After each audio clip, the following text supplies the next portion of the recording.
vision.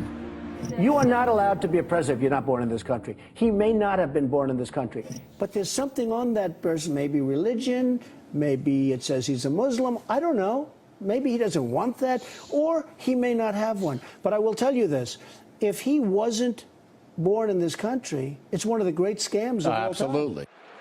But that night, in front of Washington's journalists, politicians, and power brokers, Obama would hit back.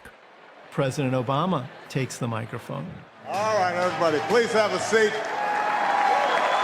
Donald Trump is here tonight. And proceeds to fillet Donald publicly. No one is happier, no one is prouder to put this birth certificate matter to rest than the Donald. And that's because he can finally get back to focusing on the issues that matter. Like, did we fake the moon landing? I was sitting 20 feet from him, and just the look of discomfort on his face. What really happened in Roswell? And where are Biggie and Tupac? Donald's face was so incredibly serious. It was so incredibly he just put on a poker face. I was 2 tables away from Trump. The conventional way in Washington of absorbing a joke at the White House Correspondents' Dinner is to keep your chin up and at least pretend to have a sense of humor about it, even if you go cry into your pillow that night. Trump was steaming. His face was all locked in. He was not having a good time. All kidding aside, obviously we all know about your credentials and breadth of experience. For example, no, seriously, just recently in an episode of Celebrity Apprentice, at the steakhouse, the men's cooking team did not impress the judges from Omaha Steaks.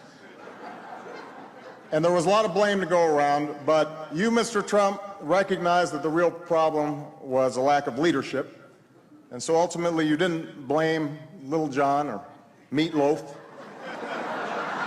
You fired Gary Busey. And these are the kind of decisions that would keep me up at night. And he's being treated like a piñata by the President of the United States. And I think he felt humiliated.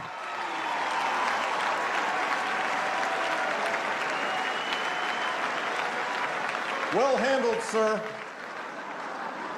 Well handled. But it just kept going, and he just kept hammering him. And I thought, oh, Barack Obama is starting something that I don't know if he'll be able to finish. Say what you will about Mr. Trump. He certainly would bring some change to the White House. Let's see what we've got up there. Donald dreads humiliation, and he dreads shame. So in the case of the president ridiculing him, I think this was intolerable for Donald Trump. I think that is the night that he resolves to run for president. I think that he is kind of motivated by it. Maybe I'll just run. Maybe I'll show them all. Every critic, every detractor will have to bow down to President Trump.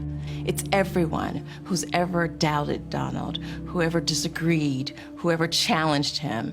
It is the ultimate revenge to become the most powerful man in the universe. God bless you, and may God bless the United States of America.